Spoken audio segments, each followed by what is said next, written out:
Hi, everyone. It's Emil. It's Emil Guillermo. Emil Amok to you. And this is the Takeout. Emil Amok's Takeout. I've been using the Takeout for a long time. I noticed there's some other people using the Takeout. Before the pandemic, I was using the Takeout. I've been pitching the Takeout for a long time, and no one took it out. And then I did it myself. How are you? Emil Amok's Takeout Live, number 162. We are here asking the question, WDAAAT, what that? What does an Asian American think? What does an Asian American think? I mean, no one ever asks us. And when we do, or when they do ask us, there's not enough of a sample. They say, oh, so small sample. Well, of course, they're Asians. Small sample. No. Well, forget we're just going to tell you what Asian Americans think. We fill the void right here. Emil Amok's Takeout. I'm Emil Guillermo. Amok truly is my middle name. I've been a talk show host, been a reporter, been a journalist for many years.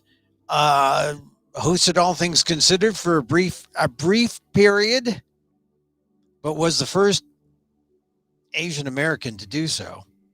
First Filipino American to host a national news show. And now I find myself here talking to you directly on this thing. We're on Facebook Live, Facebook Watch. That's where you can catch us. Or you can see us on our YouTube channel, Emil Guillermo YouTube channel, or emilguillermo.media, wherever you're watching. Oh, maybe Twitter. Maybe you're just like scrolling down and you're saying, oh, here's this funny Filipino guy. Maybe funny looking. And he's talking, and it must be, he must be saying something. And then, you work with your browser and your phone and try to figure out, well, what's he saying about what? Well, what that? What does an Asian American think? Emil Amok's Takeout. We're here Monday through Friday, 2 p.m. Pacific Live, because why 2 p.m. Pacific Live? Because, most of the day happens. Most of the big stuff that needs to happen happens. And you might say to yourself, well, Emil, 2 p.m. Pacific Live. You're slipping something extra to us now, because I noticed on my sundial says 1:54 Pacific Live. Yeah, 1:54 Pacific right now. This is your something extra. I'm going to give you something extra. The lanyap. The lanyap. The Filipinos were in New Orleans for the longest time. 16th century, they say. Spanish galleon. Around Jean Lafitte, just southeast of New Orleans. So yeah, lanyap would have been a Filipino kind of thing. Cajun Filipino. Anyway, this is the lanyap today. Just a little about sports, because last night was all about sports. I was watching the baseball, was disgusted by the Dodgers because it looked like they were going to go down. Thank goodness I was rooting for the Braves to just like put their foot on the Dodgers' neck. But the Braves, they're a weird team. They've lost a lot of their good players. Acuna is injured. I don't really like the Braves. I don't like the tomahawk chop. I don't like any of that. But I don't like the Dodgers because I'm a Giants fan. And I'd like to see the Dodgers lose. And they were losing big time. And I thought all the Braves have to do is hold, and then the Braves have a 3-0 lead in the series. And what do? They let Belly, the guy they call Bellinger, right? Cody Bellinger, and they let him hit a home run, 3-run home run. Here's a guy. This is kind of like a classic come from behind kind of baseball story. In the same way in the 80s when the A's hit those home runs against, or the Dodgers hit those home runs against the A's, and they came back to defeat the A's and go on to the World Series, the Lasorda years. And it was just an incredible 3-run blast to tie the game at 5. And then Mookie Betts, who I'm now convinced is the best player in baseball because he did the same thing to the Giants. He's your leadoff hitter, plays small ball, gets the run. The Dodgers go up, 6-5. Can the Atlanta Braves catch up? They can't. And now the series is, 2-1. Could have been 3-0. It's now 2-1. The Dodgers are still in it. And the Braves don't have any pitching. So now in the momentum switch, the Dodgers look like they might be able to come back, which it hurts my San Francisco Giants heart. But that's baseball, right? But Asian Americans who are Dodger fans love that. Now, Asian Americans who are basketball fans love the fact that the Lakers are playing the Warriors because the Warriors are beloved by Asian Americans worldwide or Asians worldwide. And the Lakers, they're a team everyone is interested in because of LeBron and Anthony Davis. But man, what a show last night.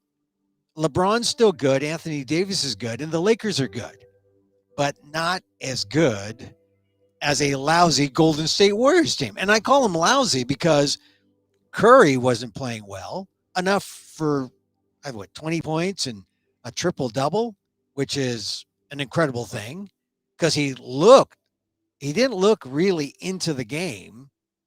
He was shooting poorly, but he was still pretty darn good. And I was watching Poole. I want to call him Gary Poole, but he's not Gary Poole. The Warriors guard. He's gotten better. I mean, really better. And he started hitting those threes in the second half. Jordan Poole, excuse me for that. And I think the Warriors, once they get Klay Thompson, they've got a good team. The best player I thought was, and the biggest surprise was the tall Serbian guy, 6'10", Bjelica, whose name looks like you pronounce it Bjelica. But Bjelica, he looks like he's going to be the find. I'm predicting right now, Golden State Warriors are going to be the surprise of the season. If everyone is healthy, Klay Thompson comes back, they avoid injuries, they look to be a fun, good team.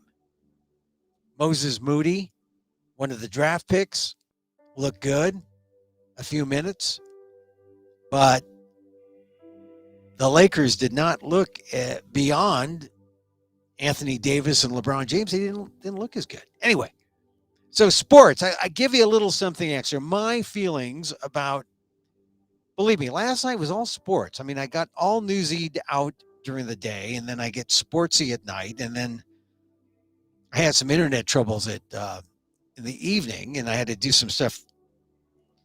The PETA podcast, for example, I had to do that.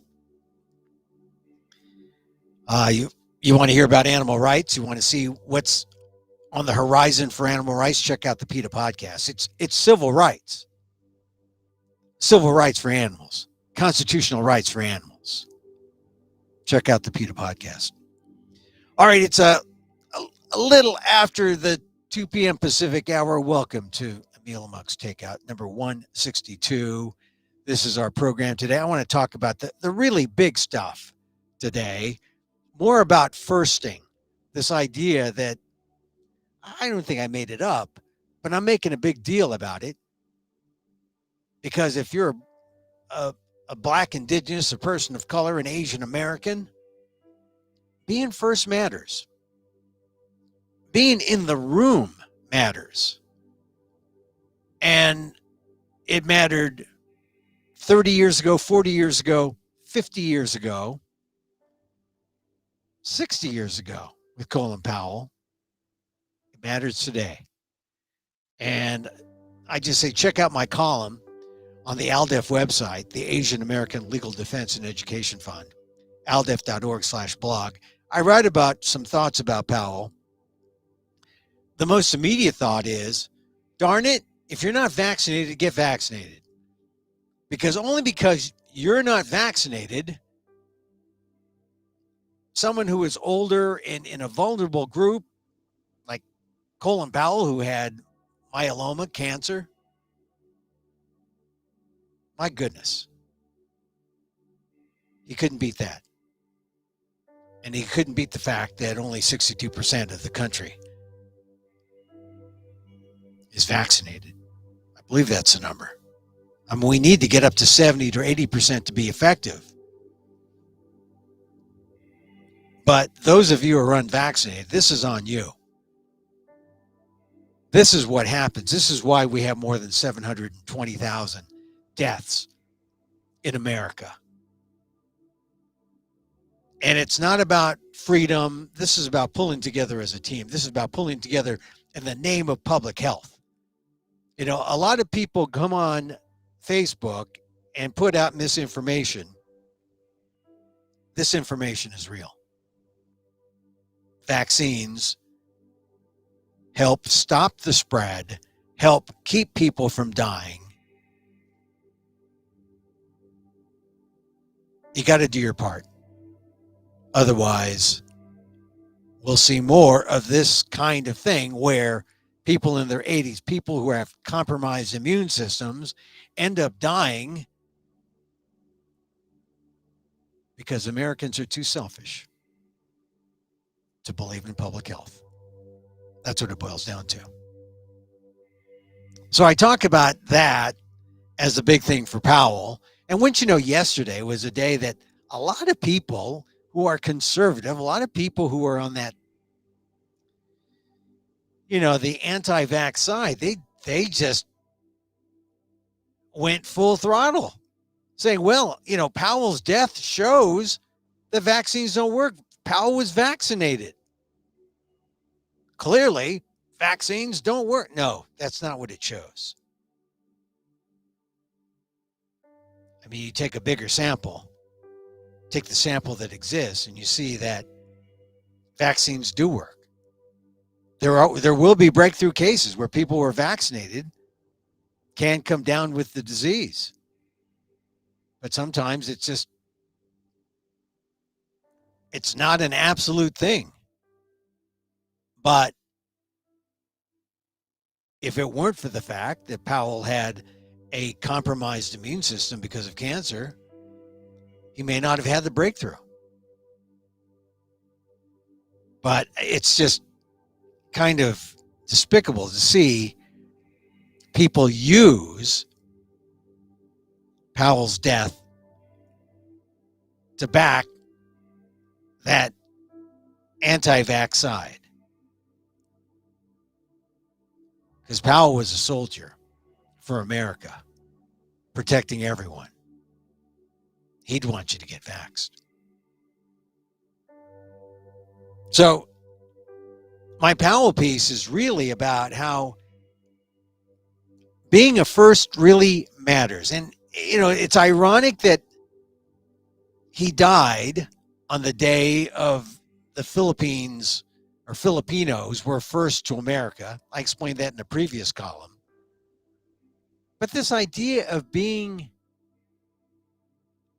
a kid born to Jamaican immigrants in New York, growing up, he didn't go to West Point. He didn't go to an elite school. He went to City College of New York and just found something he loved, something he was interested in. He graduated in geology, but the guy was passionate about ROTC, about the military. And boy, did he go far. And all the firsts that he did, my goodness. So I just think we cannot talk about Colin Powell enough. And I call this the show for the AAPI and the AAXs, my naming convention for Asian American, Filipinos, Chinese, AAX, right? Because I don't know if you noticed, but democracy's in a kind of a crisis here. And we needed someone like Colin Powell to stand up, set an example. I mean, you see how diverse the Asian American community is. And the Asian American community is largely, I would say maybe 60% Democrat, but that's a large 30 to 40% either independent or Republican. And of all the national politicians who could bring us all together in one lump together, over 90%, I would imagine, it would be someone like a Colin Powell. You know, because Asian Americans are, we could be traditional, we can be militaristic, we could be conservative, as well as liberal. We're all those things. But name one political leader who could bring us all together in the last, say, 20, 25 years. I know Colin Powell strikes me as one of the few on the Republican side who can bring us together and not polarize anyone. I mean, even the dovish peaceniks would say, they'd look at Colin Powell and say, okay, I don't believe in war. He didn't believe in war. But, you know, he did believe in a doctrine that says if you go to war, you have the support of the people and you go in there with overwhelming power and you win. I just think Powell was the kind of guy who could bring people together. We need people like that. The problem is politicians have discovered that you win by polarizing people.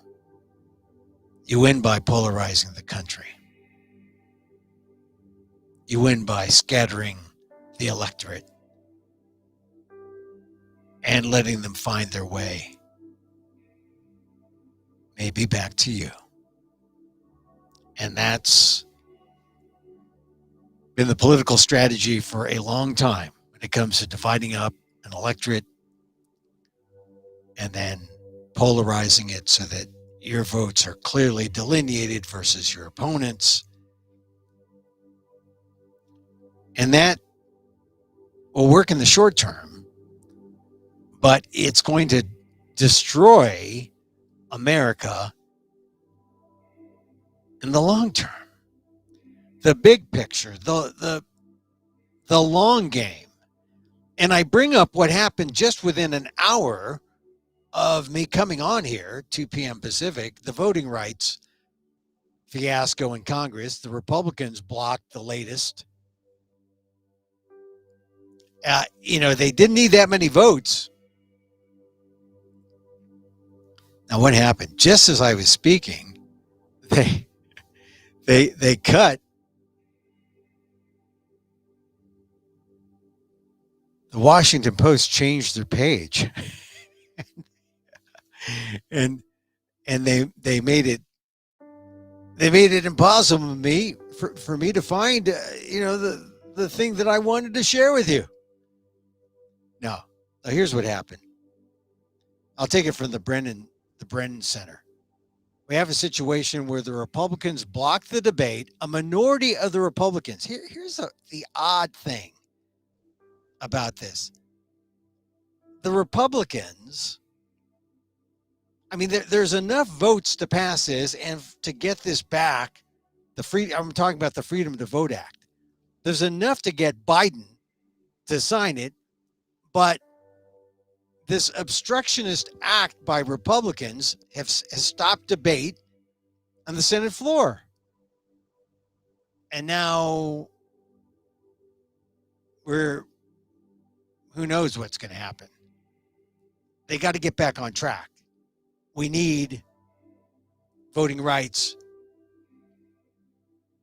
reestablished by the Freedom to Vote Act, by the John Lewis Voting Rights Advancement Act. We need all those acts passed because we need to make it easier, not harder for people to vote. I mean, does it make sense? I mean, there's like 19 states that have passed 33 laws that are making it hard. You need to take this personally. There are people out there who would rather not see you vote. They're afraid of your vote. They're afraid of our numbers. They're afraid of our power. If we ever got it together and cast the votes for the same issues, the same candidates, they're afraid. And I'm just saying, if you're not following this latest thing, you got to follow what's happening with the Freedom to Vote Act. Call your congressman. Let him know how you feel. It's significant. I mean, the Republicans blocked this even after they kind of watered it down. The Senate watered it down, and it still wasn't good enough to pass out of, to pass the debate on the floor. So the vote was 49 to 51. They needed 60 votes to advance the legislation. And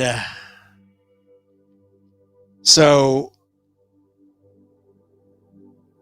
the Freedom to Vote Act states the new bill keeps some provisions from the earlier bill, including national standards for early voting and vote by mail, new disclosure requirements for dark money groups, and establishment of Election Day as a federal holiday. That would be good, right? You take time off to vote, to be an American, to be a lover of democracy. But it also discards or scales back controversial provisions such as reworking of the Federal Election Commission, a major new public financing system, a mandate for nonpartisan redistricting commissions, and it omits major revisions to the ethics regime for federal office holders. Insignificant? No, it's significant. But you need to pass these laws to offset what they're doing at the state level that are passing some real restrictions. Anyway, that's what happened within the last hour. The voting rights. So we talked about Powell. We talked about the ALDEF column I write about being a firster. That's what I see about Powell mostly. And what I revere about Powell, that he was not a rich kid, not an elitist. I mean, he was a tall guy from the Bronx, went to City College, bragged about getting C's and D's. I like that fact. But he excelled in something. He excelled in, all things military. And look at his climb up and how he was a first at all these levels. And yet, he never stopped. He kept going. Anyway, I just think it's incredible that we were around when he was around. I wish he were around longer because we need more people who transcend race and transcend politics and can bring us together. Colin Powell was that guy. All right, I want to talk about some other things in the news, like right now, what's happening. Have you seen The Closer with Dave Chappelle? We touched upon it briefly. No, I haven't. I've seen Squid Game. I've seen the first episode, and I get the green jumpsuit with the numbers, yeah. But I am not taken by Squid Game. Well, I'm a vegan. I'll wait for the vegan version. There's got to be a vegan version of Squid Game. Maybe carrot on a stick game or something. There's got to be a game they play with vegetables. Beanbag. There are beans in the beanbag. Maybe a beanbag game where you take your beanbag and someone puts his head through a hole and you just like smack the hell out of him with the beanbag. That would be violent enough for Squid Game action, wouldn't it? I didn't get it. I didn't get Squid Game. I like the fact that the Asians look kind of interesting. Like, okay, this is a kind of surreal Asian thing. It is, but I mean, this is well loved by everybody. And mind you, I love Parasite. I thought Parasite was engaging and funny, not nearly as surreal as Squid Game, though. Squid Game is on a surreal and violent level. And I think that is why I'm not a big Squid Game fan. I mean, I got maybe 3/4 in, when they were running and playing red light, green light, and people were dying. I don't know. I just didn't. I grew up in a rough neighborhood, but we didn't play Squid Games when I was growing up. Anyway, number one show, right, for Netflix. But I did see Closer with Chappelle, Dave Chappelle. I love Dave Chappelle. I'll mention Dave Chappelle now during Filipino American Heritage Month because his wife is he's got Filipino American kids. I've seen him live. I've never really met him or talked to him, but I admire Dave Chappelle. I followed him ever since he was just a kid from Silver Spring, Maryland, playing in the DC comedy clubs. So followed him a long time. Admire his principled stands in his career. But now we have Netflix employees today staging a virtual walkout. Don't know what's happening, but they're protesting the closer. They're doing an in-person rally at the headquarters in LA as well. They're going to have activists, public figures, and they're going to make demands of co-CEO Ted Sarandos. I mean, here's some things I know. Employees have said they will not ask Sarandos to remove the closer, but they hope for other concrete actions that demonstrate that the company will, quote, stop pretending that transphobia in media has no effect in society. I think that's a winner. Look, you do not shut down Dave Chappelle or the closer because this is a matter of free speech. And while free speech is really a matter of the government and Congress passing laws to limit speech, that's what the First Amendment is about. Private company could do anything they want. So that means Netflix. But what kind of message would it be if Netflix came out and said, we're gonna put the kibosh on Dave Chappelle? No, that would be bad. That would be censorship, and that would be bad. My point throughout all this has been free speech is free, which means when you have a disagreement, don't limit speech, add more speech. We need more speech, not less. That's democracy. And that could happen. I haven't seen the demands, but if they have something, if the protesters have something that say, hey, look, Netflix, stop pretending that transphobia in media has no effect in society. Because here's the thing.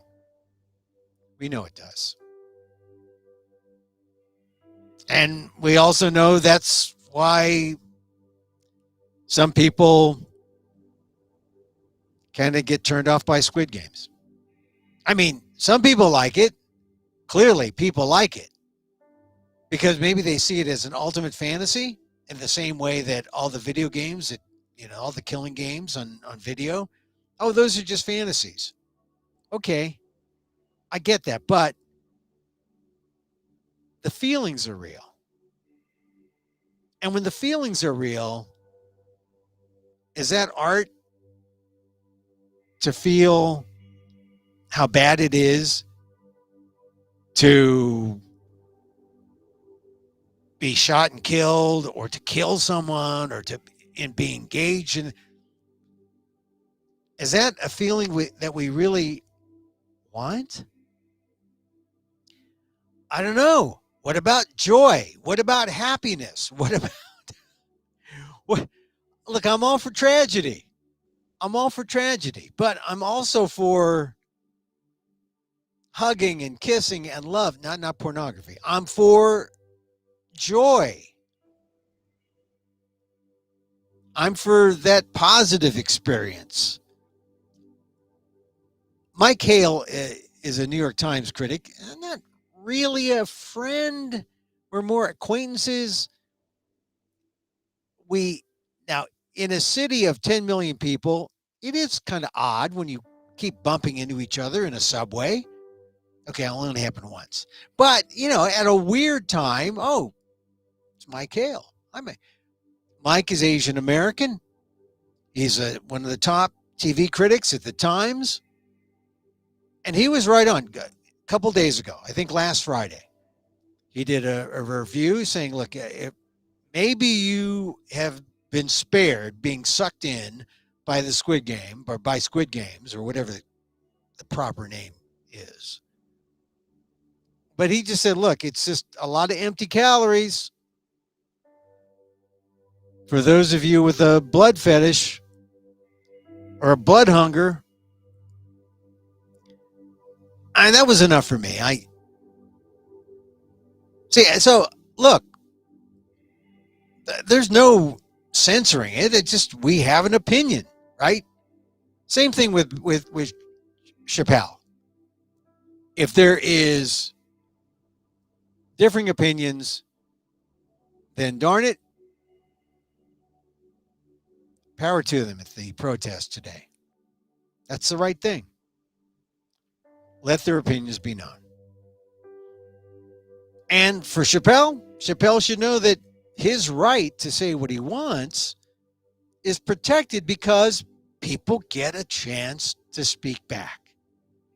Not necessarily in a concert venue to shout him down, because look, I'm a performer. If I'm performing, I don't want someone shouting me down as I'm delivering my soliloquy. They can wait, and in the right forum, they can debate with other people. Not necessarily the artist, but people who might have the artist's view of the closer.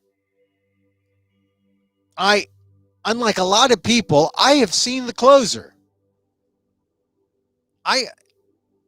And there's a touching story about a trans woman who's a fan of Dave Chappelle. And he even gives her an opportunity to perform, to open for him. Apparently she wasn't that good. But that's not the point. The point is that she was genuine. She hung out backstage and had fun at the party. And she really enjoyed the idea that she could be herself. So Chappelle's not necessarily anti-trans, unless I'm missing something.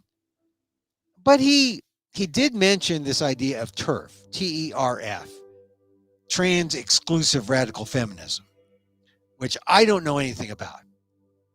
I don't know what TERF is.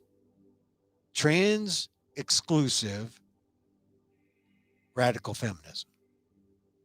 So I'm in the dark there. But once again, it's another point for debate. All for the employees who are demonstrating at Netflix today. And look, Sarandos, the co-CEO, has said he screwed up in this internal communication about the closer, but he's also weighed in and said he does not think that what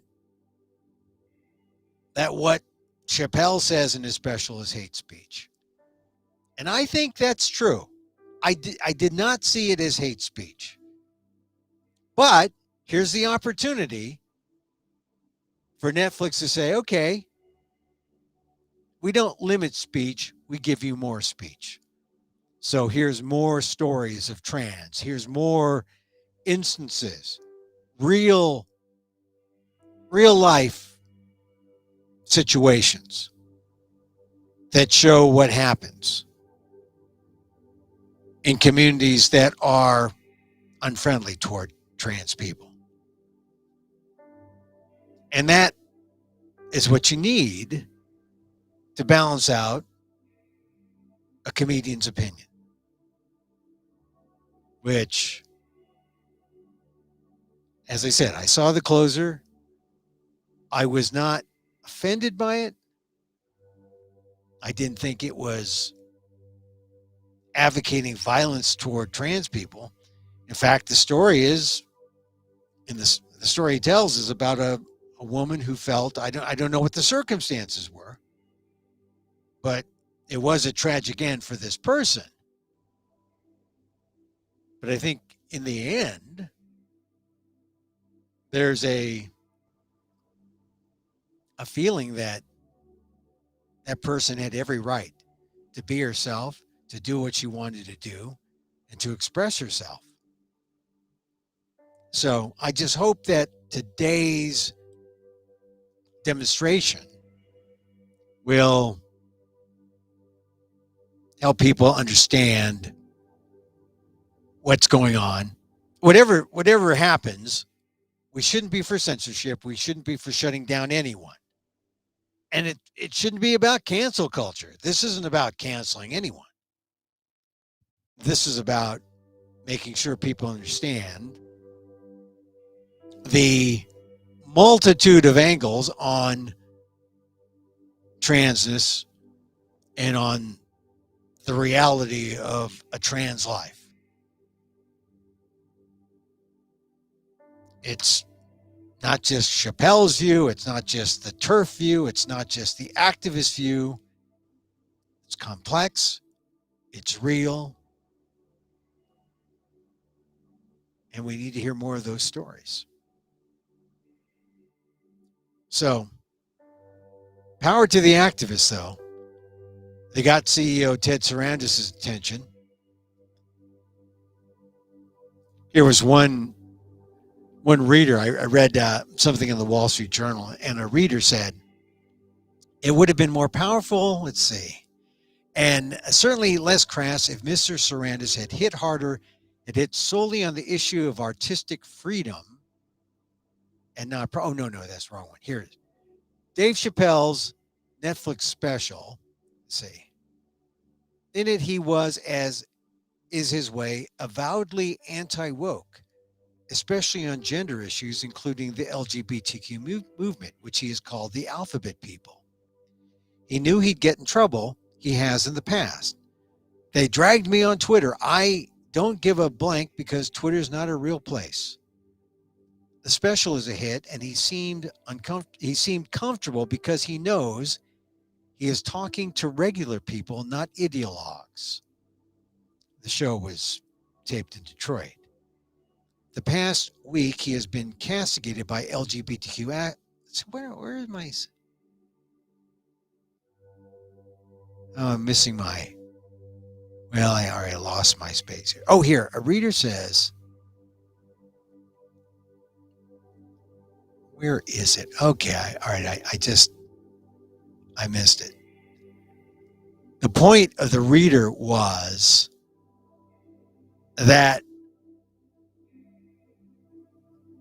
the companies are coddling the woke because by coddling the woke, they encourage and enable the woke activists. That was one idea. I don't believe that. I really think, look, when you're a writer, journalist, when you believe in freedom of expression, there's only one way to view this, honestly. And it's a First Amendment, a freedom of speech issue. And it's a matter of let's hear all sides of the debate. That's it. So let's see more trans programs on Netflix that are real, that will not necessarily rebut whatever Dave Chappelle says, but certainly balance the view that Chappelle is presenting in his special at the closer. I watched that and I thought this is not something worth getting angry about, but this is something that you can go to Ted Sarandos at Netflix and say, okay, let's put something real about trans people on. That would be a decent rebuttal to anything that Dave Chappelle might want to say. They can all coexist. And who's better for it? The viewer, the American public, because no one gets shut out. We all get a chance to hear a point of view. All right, just a couple things I want to touch on. Man, I was just scanning the news, and there's did you see that thing about the pig kidney? See, now I think I've lost my. See, I have this computer that it will take away my my note. Well, anyway, there was a pig kidney that was hooked up to a brain dead patient. This was a breaking news story somewhere, and the idea is they kept a person alive for something like 54 minutes, and they called it a success for now. But I hope it doesn't mean more experiments on genetically modified pigs so they can somehow get the kidney of this animal and connect it to, maybe after they do a brain dead human, they'll do one who's actually a live human being. One of the things I questioned about that story, about the pig kidney story, they don't put the kidney inside the body, because that would, I don't believe, so because that would reject, right? The body would reject the kidney. The other thing is, boy, if you are looking for a pig kidney, I think you're probably at the low point, because if we all have two kidneys, you can live on one kidney. You don't need a second kidney. If something happens and you don't have it, then you can survive on one kidney. To try to see if you can go to a pig kidney, I don't know. I just wondered, don't these scientists have something better to do? Really? All right. Couple more things. No, I think that's it for now. We talked about the Lakers. I think the Lakers are an overrated team. And I think the Warriors, if you are a Warrior fan, I think they're back. I think they are going to show signs of life. I get a good feeling about this Warrior team. A good feel, not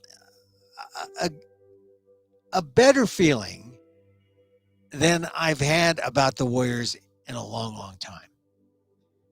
They just seem young, better than last year's team when Wiseman started and then got hurt.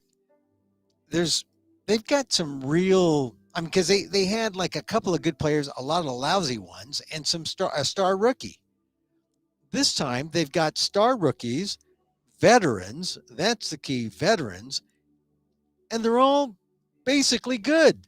They're not these kind of lousy veterans. They're like Bielitsa is a good player. I think he's going to be the surprise. Anyway, for you basketball fans out there, just more Warriors. I just think they're going to be good. And the Dodgers play the Braves again. They got back in the series. I hope the Braves can do it. Something tells me that it's going to be tied 2-2 after tonight. And the Dodgers are going to be back, and they got their second win.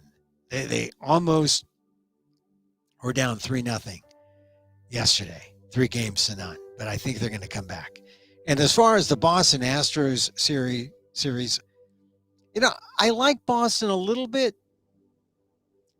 And the Astros were cheaters, and they still haven't lived down that crisis. But I honestly, I don't want to see the Red Sox in there. I don't think they're that good. Their pitching isn't that good. And I think the best man, well, I'm biased now because I'm a Giants fan. I wanted to see that this could have been the Giants' year. Okay. Tomorrow's Thursday. Of course, we'll cover the news. We'll scan the news and talk about other things in life. It's not really my birthday week. It's sort of the birthday month. And it's funny. I just find myself feeling a little different or reacting a little different. I think it shows that there can be growth, even at this, late stage in life. There can be some kind of change. I know that, well, my wife would say, well, you were sure yelling at that television set when the Warriors are missing those 2-point shots. Yes, I was yelling, but I'm a lot more mindful than I was. A lot more mindful. That's the thing about meditation, I think, has helped. And I go back to that definition that Sharon Salzberg likes to tell. 9-year-old kid is asked, what is mindfulness? And he says, well, that's where I don't punch that guy in the face. Yeah, I get it. I am not punching anyone in the face. I'm mindful. I'm taking my time. But you know what it says? It says that at some point you thought, or I thought, that there was virtue in fighting back, in being disagreeable, because being disagreeable got you somewhere. And I think it was just my emotional immaturity about how things work. Because, yeah, you can be immobile, be intransigent, say, I'm not agreeing to anything. I'm going to fight you tooth and nail. But does it really get you anywhere?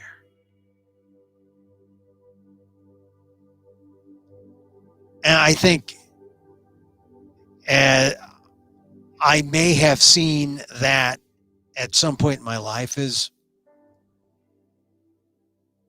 the way to be. And now I see that there clearly is a better way. Anyway, just some life things that I notice about myself right now, currently, as I deal with things happening.